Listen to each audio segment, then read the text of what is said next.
இன்றைக்கு சாதாரணமா 11 மாத காலமும் மனிதனுக்கிட்ட கேளுங்க, எப்படியப்பா?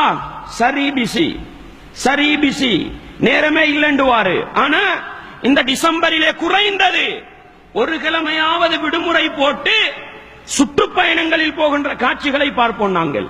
அன்பாண்டவர்களே, ஏதோ விடுமுறை என்று சொல்லி ஓய்வு நேரம் எடுக்கிறதுக்கெல்லாம் ஒரு சந்தர்ப்பம் தந்திருக்கிறானே, இது அல்லாஹ்வுடைய நிஅமத்தா இல்லையா?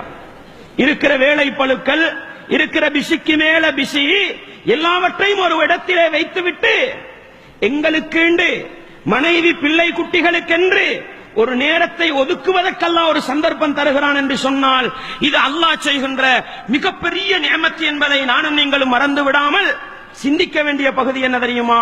இந்த நிஅமத்தை நானும் நீங்களும் எப்படி கழித்துக் கொண்டிருக்கிறோம், இந்த நிஅமத்தை எப்படி பயன்படுத்திக் கொண்டிருக்கிறோம் என்று கொஞ்சம் நிதானமாக சிந்தித்து பாருங்கள். அன்பாண்டவர்களே, அதிலும் எங்கள் ஒரு சாரார் இருக்கிறாங்க, டிசம்பர் வந்தா அவங்களுக்கு மண்டகுத்துக்கு மேல மண்டகுத்து. ஏன் தெரியுமா? பிள்ளைகள் வீட்டுக்காகிறாங்களாம். பிள்ளைகள் விடுமுறையாகி வீட்டுக்காகுவது அவர்களுக்கு பெரிய தலபாரமா போயிடுது. அல்லாஹ் பாதுகாக்க வேண்டும்.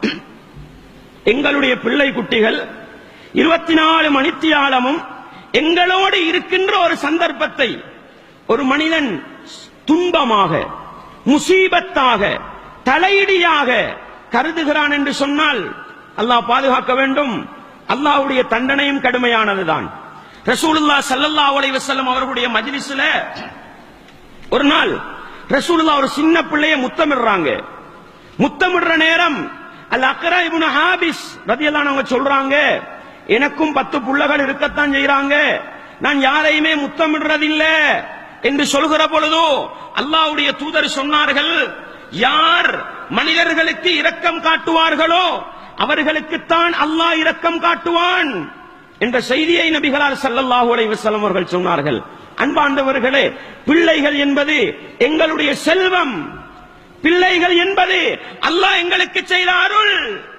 அந்த நிஅமத்துக்களும் அருள்களும் பக்கத்திலே ஓடியாடி விளையாடுவது எங்களுக்கு சோதனையாக, எங்களுக்கு தலையீடியாக, எங்களுக்கு தொல்லையாக இருக்கிறது என்று சொன்னால் அல்லாஹ்வை பயந்து கொள்ளுங்கள். அல்லாஹ் உங்கள் மீது இரக்கம் காட்டுவதை குறைத்துக் கொள்வான். எனவே சகோதரர்களே, விடுமுறை காலம், பாடசாலை கலாச்சாரத்தை பார்க்கிறோம், பாடசாலையிலே ஊட்டப்படுகின்ற பாடத்திட்டங்களை பார்க்கிறோம். இஸ்லாமிய வரம்புகளை தாண்டி செல்லுகின்ற பாடத்திட்டங்கள், படைத்தவன் அல்லாஹ்வை மறக்கடித்து மறுமை சிந்தனையை போக்கி சடவாதத்திலே மனிதன் மூழ்குவதற்குத்தான் இந்த பாடத்திட்டங்கள். இந்த 1 மாத கால விடுமுறை என்பது அந்த பிள்ளைகளை நல்ல தர்பியா செய்து இஸ்லாமிய முறையிலே வழிகாட்டல்களை கொடுத்து அந்த பிள்ளைகளை நெறிப்படுத்த முடியுமா முடியாதா? நெறிப்படுத்த முடியுமா முடியாதா? அன்பாண்டவர்களே, இஸ்லாமிய உறவுகளே, எனவே உங்களுடைய பிள்ளைகளை 1 மாத காலம் உங்களுடைய கண்காணிப்பிலே வைத்துக் கொண்டு நல்ல தர்பியாக்களை கொடுப்பதற்கும் நல்ல வழிகாட்டல்களை கொடுப்பதற்கும் இது நல்ல ஒரு சந்தர்ப்பம் என்பதை நானும் நீங்களும் ஒருபோதும் மறந்துவிடக் கூடாது.